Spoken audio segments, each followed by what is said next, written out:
আমি প্রথম দিনই অনুভব করেছিলাম কাজের ছেলে রাহাতের ভেতরে এক ধরনের নীরব ভরসা আছে। সে দরজার সামনে ভেজা কাঁদ আর কাদামাটির গন্ধ বুক জুড়ে নিয়ে দাঁড়িয়েছিল, যেন এই বাড়ির নিঃশব্দ সময়ে অচেনা আলো নিয়ে আসছে। আমি তাকে রান্নাঘরের দিক দেখাচ্ছিলাম, আর সে মাথা নিচু করে মনোযোগ দিয়ে প্রতিটি কথা শুনছিল। সেই ভদ্র শান্ত মুখ দেখে বুঝেছিলাম ও শুধু কাজের ছেলে নয়, তার ভেতরে আরেক ধরনের সরলতা আছে, যা আমার বহুদিনের শুকনো জীবনের ভেতর নরম ছায়া ফেলছে। রাতে বারান্দার বাতাসে দাঁড়িয়ে থাকতেই বুঝেছিলাম আরেকজন মানুষ ঘরে ঢুকলেই নিস্তব্ধতা বদলে যায়। এরপর থেকে রাহাত ভোরে উঠে উঠোন পরিষ্কার করে, পানি আনে, বাজারে যায়, আর সবসময় নরম স্বরে জিজ্ঞেস করে আমার কিছু প্রয়োজন আছে কিনা। ওর আচরণের প্রতিটি অংশে একটা ভদ্রতার উষ্ণতা ছিল, যা আমাকে অদ্ভুতভাবে ছুঁয়ে যেত। আমি বহু বছর ধরে একা থাকায় ঘরের ভেতর মানুষের পায়ের শব্দ ভুলেই গিয়েছিলাম, অথচ তার হাঁটার তালেই নতুন ছন্দ তৈরি হচ্ছিল। বারান্দায় দাঁড়িয়ে আকাশ দেখার সময় তার মুখে এক ধরনের চিন্তার ছাপ থাকত। আমি জিজ্ঞেস করলে বলতো এই বাড়ির শান্ত পরিবেশ তাকে টানে। আমি কিছু বলতাম না, কারণ শান্তির সেই গন্ধটাও আমার নিজের ভেতর বহুদিন আটকে থাকা একাকিত্বের জমাট অংশ। বৃষ্টির দিনে তাকে ভেজা কাপড় সামলাতে দৌড়াতে দেখে মনে হয়েছিল এই ছেলেটা শুধু দায়িত্ব নয়, তার উপস্থিতিও বাড়ির ভেতর নতুন উষ্ণতা নিয়ে আসে। জানালার ফাঁক দিয়ে তাকাতেই সে লজ্জায় চোখ নামিয়ে ফেলেছিল, আর তার সেই লাজুক হাসিটা অদ্ভুতভাবে আমার ভেতর মুহূর্তে নরমতা রেখে যায়। একদিন সে বলল আমার রান্নার স্বাদ সে আগে পায়নি, আর আমি তখন অনেকদিন পর নিজের হাতে তৈরি খাবার অন্য কারো মুখে যাচ্ছে দেখে এক ধরনের যন্ত্রণা মেশানো আনন্দ পেয়েছিলাম। রান্নাঘরের ভেতরে আমরা একই জায়গায় দাঁড়িয়ে কাজ করছিলাম, আর আমি অনুভব করছিলাম তার নীরব উপস্থিতি ঘরটাকে আগের চেয়ে বেশি জীবন্ত করছে। সন্ধ্যায় আলো জ্বালাতে জ্বালাতে মনে হতো সে যেন আমাকে অন্ধকার থেকে রক্ষা করছে। একদিন তার হাত কেটে গেলে আমি ওষুধ দেবার সময় তার হাত ধরতেই অদ্ভুত এক তাপ আমার শরীরের ভেতর ছড়িয়ে পড়েছিল। সে নিঃশ্বাস আটকে বসেছিল, আর আমি দ্রুত হাত সরিয়ে নিলেও বুঝেছিলাম ওর চোখে কৃতজ্ঞতার সঙ্গে লুকানো অন্য কিছু আছে। রাতে বারান্দার বাতাসে দাঁড়ালে মনে হতো বাড়িটা ফাঁকা হলেও রাহাতের উপস্থিতি কোনোভাবে তাকে পূর্ণ করে। মাঝে মাঝে সে দরজার পাশে দাঁড়িয়ে থাকে, কিছু বলবে বলে মনে হয়, কিন্তু চুপ করে চলে যায়। আমি তাকে থামাই না, কারণ তার সেই নীরব সংকোচ আমার ভেতরের ঝড়কে শান্ত করে দেয়। একদিন বাজারে যেতে যেতে সে বলল চাইলে সবসময় আমাকে সঙ্গ দিতে পারে। আমি থেমে গিয়েছিলাম, কারণ সঙ্গ শব্দটা আমাকে মনে করিয়ে দেয় কতটা ফাঁকা ছিল আমার রাতগুলো। আমি শুধু কাজ করতে বললাম, কিন্তু তার ঠোঁটের কোণে নরম হাসি ছিল। রাতে একই ছাদের নিচে থেকেও বাতাসে অন্যরকম উত্তাপ টের পেতাম।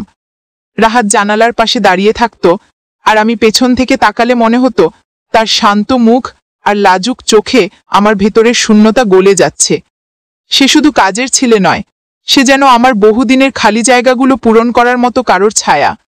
বুঝতে পারছিলাম গল্পটা এখানে থামবে না, কারণ আমার রাতগুলো তার পায়ের শব্দ আর নিঃশ্বাসের তাপ চিনতে শুরু করেছে।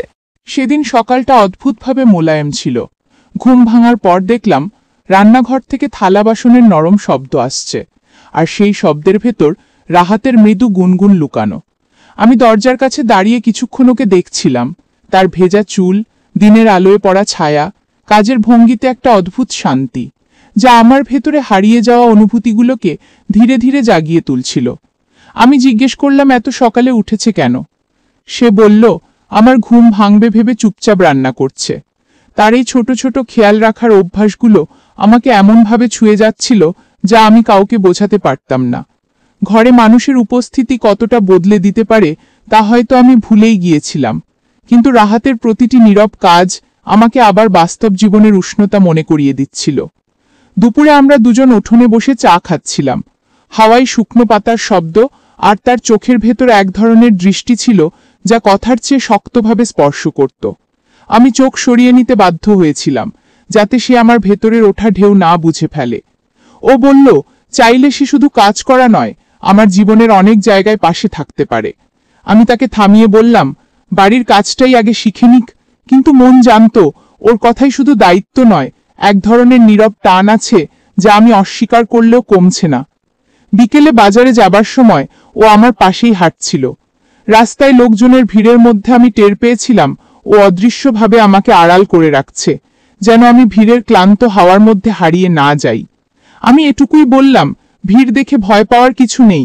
কিন্তু ও মাথা নিচু করে বলল, আমি একা থাকলে তার অস্বস্তি লাগে। এই কথাটা আমার বুকের ভেতর অদ্ভুতভাবে জায়গা করে নিল। বাড়ি ফিরে দেখি ও আমার জন্য এক গ্লাস পানি রেখে গেছে। এত ছোট কিন্তু এত যত্ন আমার জীবনে বহু বছর কেউ করেনি। রাতে আমি জানালার পাশে দাঁড়িয়ে বাতাসের শব্দ শুনছিলাম, আর অন্য ঘর থেকে রাহাতের ধীর পায়ের শব্দ আমার ভেতরের অন্ধকারকে কাটছিল। মনে হচ্ছিল তার অদেখা উপস্থিতি আমার ঘরের ভেতর আলো তৈরি করছে। কিছুদিন পরও বলল আমাকে কোথাও নিয়ে যেতে পারে কিনা, শুধু বাইরে একটু হাঁটাহাঁটি, একটু ঘুরে বেড়ানো। বহু বছর পর কারো মুখে এভাবে আমার জন্য পরিকল্পনার ইঙ্গিত শুনে বুকের ভেতরে নরম আলো জ্বলে উঠেছিল। আমি রাজি হয়ে গেলাম। পরদিন আমরা দুজনে নদীর ধারে গিয়েছিলাম। বিকেলের আলোয় তার মুখে পড়া ছায়া আর ঝিলমিল জলের প্রতিফলন মিলেমিশে এক অচেনা কোমলতা তৈরি করছিল। আমি ধীরে হাঁটছিলাম, আরও আমার থেকে একটু দূরে, কিন্তু চোখ সবসময় আমার দিকেই, যেন আমি হোঁচট খেলেই সে হাত বাড়াবে। নদীর বাতাসে আমার চুল উড়ে গেলে সে তা দেখেও কিছু বলতো না, শুধু দৃষ্টি দিয়ে যেন ধরে রাখত। আমরা ঘাটের ওপর কিছুক্ষণ চুপচাপ বসেছিলাম। আমি অনুভব করছিলাম সেই নীরবতার ভেতরেও আমাদের মধ্যে কথাহীন কিছু ঘুরে বেড়াচ্ছে। বাড়ি ফেরার পথে রাহাত খুব শান্তভাবে বলল, আমি চাইলে সে আমার জীবনের সব জায়গায় পাশে থাকবে, শুধু কাজের ছেলে হয়ে নয়। আমি কোনো উত্তর দিতে পারিনি, কারণ সেই মুহূর্তে তার কথাগুলো আমার দীর্ঘদিনের জমে থাকা ক্লান্তির উপর নরম হাত রাখছিল। রাতে আমি ঘরে এসে দরজা বন্ধ করতে গিয়ে দেখলাম ও দোরগোড়ায় দাঁড়িয়ে আছে, চোখে শুধুই সম্মান আর কৃতজ্ঞতা, একটুও বাড়তি কিছু নয়। কিন্তু তবুও সেই চোখ দুটো আমার ভেতরে এমন কিছু স্পর্শ করছিল যা আমি আর লুকাতে পারছিলাম না। আমি তাকে ঘুমোতে যেতে বললাম, কিন্তু ঘরে ঢুকে বুঝলাম আমার রাত আর আগের মতো একা নেই। তার নিঃশব্দ উপস্থিতি ঘরের বাতাসে ছড়িয়ে আছে, আর আমি অনুভব করছিলাম এই গল্প ধীরে ধীরে আমাকে কোন পথে নিয়ে যাচ্ছে। পরের দিনগুলোতে আমি টের পাচ্ছিলাম রাহাতের উপস্থিতি আমার দিনের ভেতর অদ্ভুতভাবে জায়গা করে নিচ্ছে। সকালে ঘুম ভাঙতেই চায়ের গন্ধ আসে, আর রান্নাঘরের দরজায় দাঁড়িয়ে তার নীরব হাসি দেখা যায়। আমি কখনো তাকে বলতে বলিনি এসব করতে, কিন্তু সে যেন স্বাভাবিকভাবেই আমার দিনের শুরুটা নরম করে দিচ্ছিল। একদিন দুপুরে আমি বই পড়ছিলাম, আর ও উঠোনে গাছের টব সরাচ্ছিল। হঠাৎ আমার চোখ পড়ে তার কাঁধে ভিজে মাটির দাগে। অদ্ভুতভাবে মনে হচ্ছিল এই মানুষটার ক্লান্তির ভেতরেও এক ধরনের আনন্দ আছে, যেন আমাকে নিয়ে ব্যস্ত থাকতে তার ভালো লাগে। আমি সেটা বলিনি, কিন্তু সে বুঝতে পারছিল আমার দৃষ্টি তার ওপর পড়ছে। সে হঠাৎ ঘুরে তাকালে আমাদের চোখ এক মুহূর্তের জন্য আটকে গেল। আমি তাড়াতাড়ি চোখ সরিয়ে নিলেও সেই ছোট্ট মুহূর্তটা অদ্ভুতভাবে বুকের ভেতরে নরম হয়ে লেগে রইল। সন্ধ্যায় আমি ছাদে উঠেছিলাম। বাতাসে শীতের গন্ধ, আর নিচ থেকে রাহাতের খোঁজছে এমন ডাক, আপা কোথায়? তার কণ্ঠে এক ধরনের চিন্তা ছিল যা আমার ভেতর পর্যন্ত পৌঁছে যাচ্ছিল। আমি সিঁড়ি দিয়ে নামতেই সে স্বস্তির নিঃশ্বাস ফেলল, যেন আমি হারিয়ে গেলে সে নিজেকে দোষী মনে করত। রাতে আমরা দুজন বসার ঘরের জানালা দিয়ে বাইরে তাকিয়েছিলাম। সে খুব ধীরে বলল, জীবন কখনো কখনো এমন কারো কাছে টেনে নেয় যাকে আপনি আগে ভাবেননি কখনো। আমি কিছু বলিনি, কারণ তার কথার ভেতর লুকানো অনুভূতিটা খুব ভালো করে বুঝতে পারছিলাম। কিন্তু আমার বয়স, আমার দায়িত্ব, আমার একাকিত্বের ক্লান্তি সব মিলিয়ে আমি ভয় পাচ্ছিলাম। ভয়ের ভেতরই টের পাচ্ছিলাম তাকে দূরে সরাতে পারছি না, আর কাছে টানতেও সাহস পাচ্ছি না। একদিন রাতে হঠাৎ বিদ্যুৎ চলে গেল, ঘর অন্ধকারে ডুবে গেল, আর আমি নিজের মনে গুছিয়ে রাখা সাহসগুলো খুঁজে পাচ্ছিলাম না। রাহাত দূর থেকে বলল, চিন্তা করবেন না, আমি আছি। সেই আছি শব্দটা অন্ধকারের ভেতরেও আলোর মতো লাগছিল। সে একটা মোমবাতি জ্বালিয়ে আমার দিকে এগিয়ে এলে আলোয় তার মুখে পড়া ছায়া আমার পায়ের তলা কাঁপিয়ে দিল। আমি বসেছিলাম, আর সে খুব নরম স্বরে জিজ্ঞেস করলো আমার হাতে ঠান্ডা লাগছে কিনা। মোমবাতির আলোয় তার চোখের ভেতরে যে উদ্বেগ দেখলাম তা বহুদিন কেউ আমাকে দেখায়নি। আলো যখন কেঁপে উঠছিল, আমি অনুভব করছিলাম আমার শ্বাসও অদ্ভুতভাবে কাঁপছে।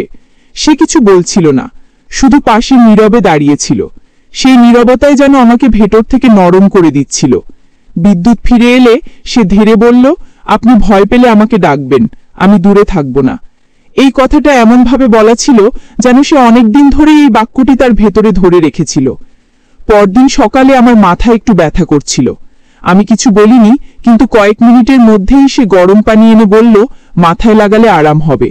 আমি তাকিয়ে থাকলাম কিভাবে সে না বললেও আমার ছোট ছোট কষ্টগুলো পড়তে পারে, যেন আমার নীরবতার সাথেও তার সম্পর্ক হয়ে গেছে। রাহাত ঘরের বাইরে কাজ করছিল আর আমি জানালার পাশে দাঁড়িয়ে শুধু তাকে দেখছিলাম। অনুভব করলাম আমি আর পারছি না ভেতরের কথাগুলো এত সহজে লুকিয়ে রাখতে, কিন্তু বলার সাহসও আসছে না। রাতে খাবারের পর সে চুপচাপ প্লেটগুলো ধুচ্ছিল। আমি বারান্দায় দাঁড়িয়েছিলাম আর ওর দিকে তাকাতে তাকাতে টের পেলাম তার নীরবতার ভেতরেও আমার নাম লুকানো। আমি মনে মনে নিজেকে বোঝাতে চেষ্টা করছিলাম এটা ঠিক নয়, এটা উচিত নয়। কিন্তু যখন মাথা ঘুরে আমি একটু টলমল হয়ে পড়লাম, সে একদম দ্রুত এগিয়ে এসে আমার হাত ধরল। তার আঙ্গুলের উষ্ণতা আমার থমকে থাকা হৃদয়কে আবার নড়াতে লাগলো। সে বলল, সাবধানে থাকবেন, আমি যদি পাশে না থাকি আপনাকে দেখবে কে? তার কণ্ঠে এমন এক কোমল দাবি ছিল যা আমাকে কাঁপিয়ে দিল। আমি জানতাম আমাদের মধ্যে কিছু বদলে যাচ্ছে, এমন কিছু যা থামাতে চাইলেও থামবে না। সেই রাতে আমি ঘুমোতে গেলেও তার পায়ের শব্দ, তার হাতের উষ্ণতা, তার চোখের দৃষ্টি সবকিছু মাথায় ঘুরছিল। আমি বুঝতে পারছিলাম আগামী দিনগুলো আর আগের মতো থাকবে না। এই নীরব টান আমাদের দুজনকে কোন পথে নিয়ে যাচ্ছে তা আমি জানি না, কিন্তু এড়িয়ে যাওয়া আর সম্ভব নয়। পরদিন সকাল থেকে বাতাসে অদ্ভুত এক নরমতা ছিল। মনে হচ্ছিল ঘরের প্রতিটি কোণ রাহাতের নীরব যত্নে ভুলে আছে। আমি রান্নাঘরে ঢুকতেই দেখি সে আগে থেকেই কাজ করছে, চুলার সামনে দাঁড়িয়ে ভাত নামাচ্ছে আর বাতাসে তার ভেজা চুলের গন্ধ মিশে যাচ্ছে। ওর দিকে তাকাতেই সে হালকা হাসলো এবং বলল, আজ আমার জন্য বিশেষ কিছু রান্না করেছে। আমি জিজ্ঞেস করলাম কেন? সে কাজ ঝাঁকিয়ে বলল, ইচ্ছে হলো। কিন্তু সেই ইচ্ছে শব্দটার ভেতরে এমন কিছু ছিল যা আমার বুকের ভেতর পর্যন্ত ঢুকে গেল। খেতে বসে লক্ষ্য করলাম সে আমার দিকে তাকিয়ে আছে। আমি চোখ তুলতেই সে দ্রুত নিচে নামিয়ে ফেলল, কিন্তু বুঝতে পারছিলাম তার নীরব দৃষ্টি কত কিছু বলে ফেলে। দুপুরে আমি কাপড় তুলতে উঠোনে গিয়েছিলাম। হঠাৎ মাথার উপরে রোদ নরমভাবে ভেসে পড়ছিল, আর কোথা থেকে রাহাত এসে কাপড়গুলো ধরে সাহায্য করতে লাগলো। আমি বললাম, দরকার নেই। কিন্তু সে নরম গলায় বলল, আপনাকে ভারী কিছু তুলতে দেব না। তার এমন অল্প কথার মধ্যেও অদ্ভুত এক দায়িত্বের অনুভূতি ছিল যা আমাকে থামিয়ে দিল। বিকেলে আমরা বারান্দায় বসেছিলাম। বাতাসে শীতের গন্ধ, ছাদের উপর পাখির ছায়া, আর নীরবতার ভেতরে অদৃশ্য কিছু ঘুরছিল। রাহাত তখন খুব ধীরে বলল, পৃথিবীতে কিছু মানুষ আসে যাদের কাছে নিজেকে অজান্তেই বিশ্বাস করে ফেলা যায়। আমি জানি না কেন, কিন্তু আপনার সামনে দাঁড়ালে মনে হয় আপনাকে সুরক্ষিত রাখা আমার নিজের দায়িত্ব। আমি শুধু তাকে দেখছিলাম, কারণ তার কথার ভেতরে এমন সত্য লুকানো ছিল যা আমি স্বীকার করতে ভয় পাচ্ছিলাম। বারান্দার আলো নিভে গেলে এবং হাওয়া বাড়লে সে বলল, ভেতরে যান, ঠান্ডা লাগতে পারে। কিন্তু আমি ঠিক সেই মুহূর্তে বুঝছিলাম তার কণ্ঠস্বরে যেন আমার গায়ের উপর উষ্ণ কাপড় ফেলে দিচ্ছে। রাতে বৃষ্টি পড়ছিল, জানালায় টুপটাপ শব্দ। ঘুম আসছিল না। হঠাৎ দরজার কাছে হালকা শব্দ হলো। আমি খুলতেই দেখি রাহাত দাঁড়িয়ে, তার চোখে চিন্তার ছাপ। সে শুধু বলল, বৃষ্টি ভয় লাগলে ডাকবেন। আমি তার দিকে তাকিয়ে থাকতেই বুঝলাম এই ছেলের ভেতরে এমন এক আমন্ত্রণহীন দায়িত্ব আছে যা আমি চাই বা না চাই আমাকে স্পর্শ করছে। আমি তাকে বললাম ভেতরে এসে বসতে। সে খুব নরম পায়ে ঘরে ঢুকলো। বৃষ্টির আলোয় ভেজা তার মুখে ছায়া পড়ছিল, আর আমি বুঝতে পারছিলাম এই মুহূর্তটাই আমাদের সম্পর্ককে অন্যভাবে রং দিচ্ছে। সে আমার সামনে বসেছিল, কিন্তু চোখ উঠাচ্ছিল না, যেন আমার সম্মানকে ভাঙতে না চেয়ে দূরত্ব ধরে রেখেছে। আমি জিজ্ঞেস করলাম, কিছু কি হয়েছে? সে বলল, না, শুধু মনে হলো আপনি একা আছেন, তাই দাঁড়িয়েছিলাম। তার এই 4 শব্দ আমাকে এমনভাবে কাঁপিয়ে দিল যা আমি সামলাতে পারছিলাম না। বৃষ্টি থেমে গেলে সে উঠতে চাইল, কিন্তু হাঁটার সময় তার হাত আমার হাত ছুঁয়ে গেল। সেই স্পর্শ এতটাই সত্যি আর উষ্ণ ছিল যে মনে হলো বহুদিন পরে কেউ আমার ভেতরের জমাট বরফে আগুন ধরিয়ে দিল। সে দ্রুত হাত সরিয়ে ক্ষমা চাইতে চাইতে বলল, এমনটা ইচ্ছে করে হয়নি। কিন্তু তার কণ্ঠের কাঁপন বলে দিচ্ছিল সে নিজেও বুঝতে পেরেছে মুহূর্তটা কতটা গভীর। সে বেরিয়ে যেতেই আমার ঘর নিস্তব্ধ হয়ে গেল, কিন্তু তার পায়ের শব্দ আর তার স্পর্শের উষ্ণতা দেয়াল জুড়ে রয়ে গেল। আমি শুয়ে থেকেও শুধু একটা কথাই ভাবছিলাম, এই সম্পর্ক আর স্বাভাবিকের মধ্যে থাকবে না। আমরা দুজনই সেটা টের পাচ্ছি, শুধু স্বীকার করার সাহস কারণেই। পরদিন সকালে ও যখন দরজার সামনে দাঁড়িয়ে আমাকে শুভ সকাল বলল, তার চোখের ভেতর গতরাতের ছায়া পরিষ্কার দেখা যাচ্ছিল, আর বুঝলাম গল্পটা এখন এমন জায়গায় ঢুকেছে যেখান থেকে আর ফিরে যাওয়ার পথ নেই। পরদিন সকালটা শুরু হতেই আমি বুঝে গেলাম আমাদের মাঝের নীরব স্রোতটা আগের সীমা ছাড়িয়ে গেছে। কারণ রাহাত যখন দরজার সামনে দাঁড়িয়ে শুভ সকাল বলল, তখন তার কণ্ঠে এমন এক কোমলতা ছিল যা গতরাতের ভেজা ছাড়াকে আরো স্পষ্ট করে তুলল। আমি রান্নাঘরে ঢুকতেই সে আগের মতো কাজ করছিল না, বরং আমার দিকে তাকিয়ে দাঁড়িয়ে থাকলো, যেন আমাকে দেখার মধ্যেই তার দিনের জরুরি কাজটা লুকিয়ে আছে। আমি জিজ্ঞেস করলাম, কিছু বলবে কি? সে হালকা মাথা নাড়ল আর বলল, আপনার জন্য চা বানিয়েছি। কিন্তু সেই 4টা শব্দের মধ্যে এমন এক অচেনা কম্পন ছিল যা আমার বুকের ভেতর আলতো একটা ঝড় তুলল। আমি কাপটা হাতে নিতেই সে একটু এগিয়ে এসে বলল, গরম, সাবধানে ধরবেন। তার আঙুল আমার আঙুলের খুব কাছে এসে থেমে গেল। স্পর্শ হলো না, তবু এতটা কাছে থাকা যেন স্পর্শের চেয়েও গভীর কিছু হয়ে উঠল। দুপুরে উঠোনে রোদ ছিল নরম। আমি গাছপালা দেখতে বেরিয়েছিলাম। হঠাৎ অনুভব করলাম কেউ আমার পেছনে এসে দাঁড়িয়েছে। ঘুরতেই দেখি রাহাত। তার চোখে এমন এক মমতা ছিল যা আমাকে থামিয়ে দিল। সে বলল, আপনার চুলে রোদ পড়ে ঝলমল করছে। কথাটা সাধারণ, কিন্তু তার কণ্ঠের ভরাট উষ্ণতা আমাকে নিঃশ্বাস হারিয়ে দিল। আমি কিছু বললাম না, কিন্তু রাহাত যেন আমার নীরবতা পড়তে পারল।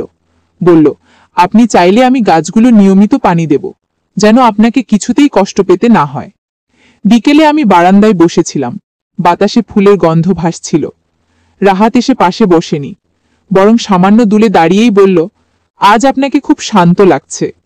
তার কথার ভেতর এমন এক গভীর নজর ছিল যা আমি এড়িয়ে যেতে পারলাম না।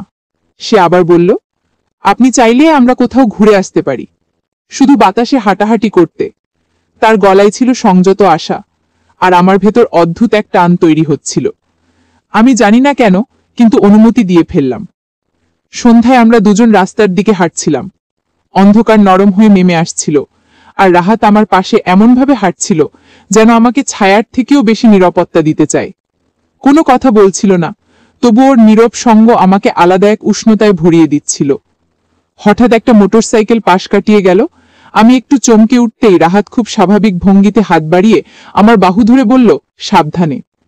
আর সেই স্পর্শটা এতটাই সৎ, এতটাই রক্ষাকামী ছিল যে মনে হলো পৃথিবীতে হাজার মানুষের ভিড়ে শুধু এই ছেলেটাই আমাকে সত্যিকারের দেখে, সত্যিকারের বোঝে।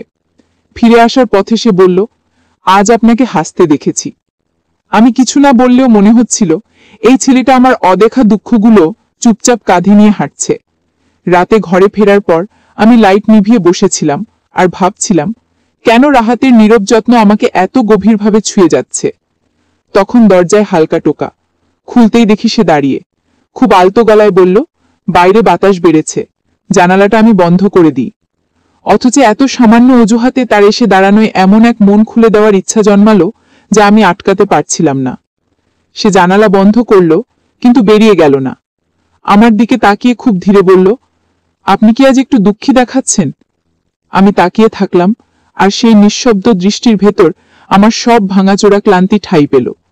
সে এগিয়ে এসে বলল, যদি কখনো মনে হয় কেউ নেই, আমাকে ডাকবেন, কারণ আপনাকে একা দেখতে ভালো লাগে না।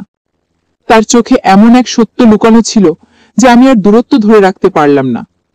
মুহূর্তটা কোনো উগ্রতার ছিল না, ছিল শান্ত, ধীর, গভীর। আর সেই নরম গভীরতার মধ্যেই বুঝলাম, রাহাতের প্রতি আমার অনুভূতিটা এখন আর স্বীকার করার জন্য ভয় নয়, বরং স্বীকার না করার জন্য ভয় হয়ে উঠছে।